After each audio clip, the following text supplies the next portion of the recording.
In this set and forget series, guys, we're going to look at fading the Fed, high risk, but a way that you can set a trade, leave it, forget it, and hopefully capture that little kind of stretch that you get on key market data. Let's see how we would frame it, how we would set it up in this video. Stay tuned.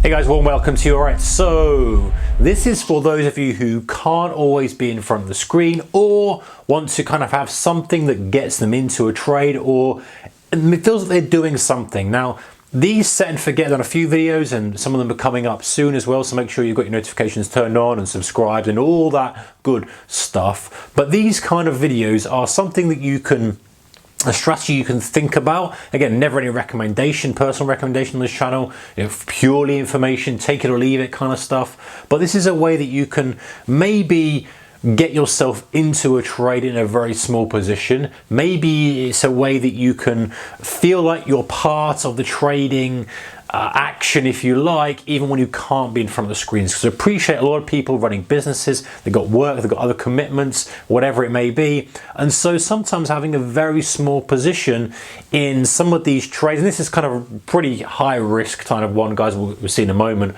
But some of the others, again, all trading is high risk. As long as you've got a stop in there and you're prepared to take the occasional bit of slippage, it is what it is. So the idea of this, guys, is that we're looking for market moving news that's scheduled. So that's going to be Fed interest rate announcement. It's going to be non-farm payrolls. It could be ISM, could be other things. It depends on the market conditions. You just look at the economic calendar and just look for the high impact news. But let's assume that it's Fed for this one. So Fed would come out at a specific time depending on where you are in the world, and it's scheduled. So on that day, the idea is that we're going to do a bit of research, and we're going to see the first part of it, look at 5 previous announcements of that data and see on the market we're trading what impact it had on the market. In other words, most of the time we kind of get a spike up, a spike lower, and then it settles and maybe does something.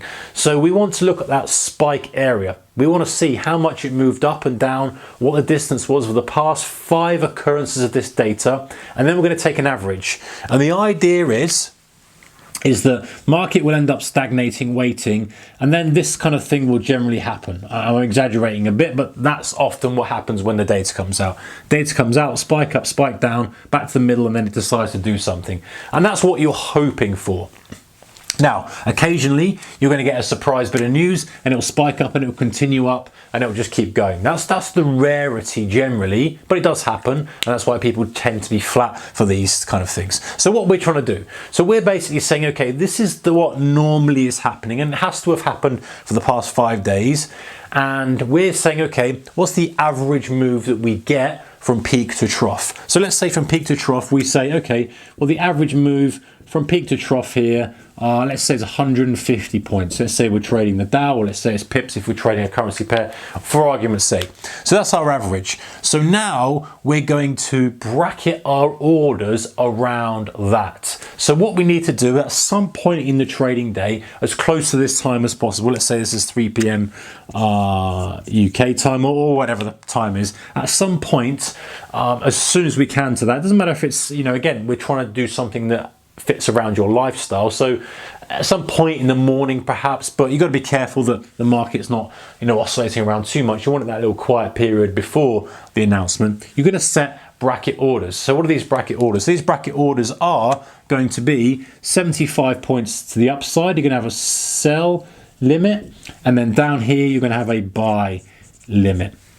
And you're going to have one cancels the other, because you only really want one. There's a little bit of a structure to put in place here. It depends on who you're trading with as to whether you can do this effectively or whether you're going to have to use a little bit of manual input. But the theory is we want to bracket this with a sell limit and a buy limit, meaning that if the price gets to there, we go short, or if the price goes to there, we go long. And this is based on the last 5 Fed days. So we're not just kind of picking a number. We're saying, okay, this is the average kind of move. And what we really want to happen is for the market to push up, take our short, come down, And this is where we now attach an exit position. So we attach a stop and a limit. Pretty easy to do. So we attach a stop and a limit. The stop is going to be, or the limit easy first, is going to be exactly where the trade was. So in other words, it's going to be whatever point that is minus the half of the range. So half the range would be 75 points. So this is going to be 75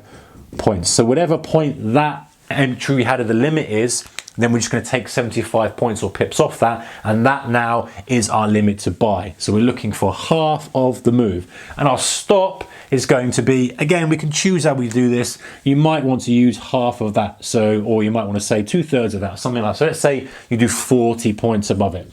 So 40 points above, you're just adding that on to your sell limit. They don't get put into the market until you're filled on that, and you're doing it vice versa as well for this. So you're putting a buy limit in here, and then you're putting a stop here, and you're putting a target here, a sell target here, 75 points. So what happens is, if the price spikes up, you get filled. If it continues, you get stopped. Now, bearing in mind, why I say this is high risk is that if it really rips up, you might well end up getting filled on your limits, which you will do at the price, but you might get massive slippage on this stop, which could mean that you end up taking more loss than you want to. Now, does it happen all the time? No. Can it happen? Yes, which is why I say this is a high risk strategy. But if you're prepared to accept that risk, then the majority of the time the market will oscillate. And just because the book's thin, its algo's messing around, and if you've got it right and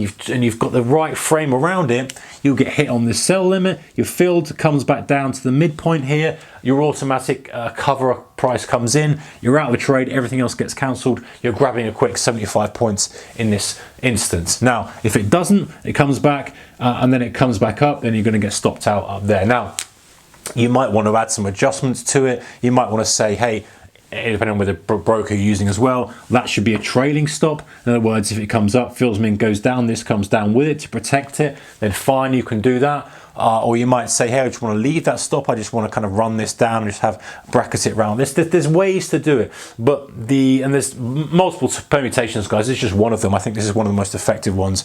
But the key is you've got to do your homework with it. You've got to look at the 5 previous moves to know the order of magnitude likely of the move. Otherwise, you're just guessing. You know, you're never going to get filled if it's 200 points away, or you're going to get filled and stopped straight away if it's 20 points. So it's not an exact science, of course, but it gives you a framework and says, okay, this is approximately what we've been doing.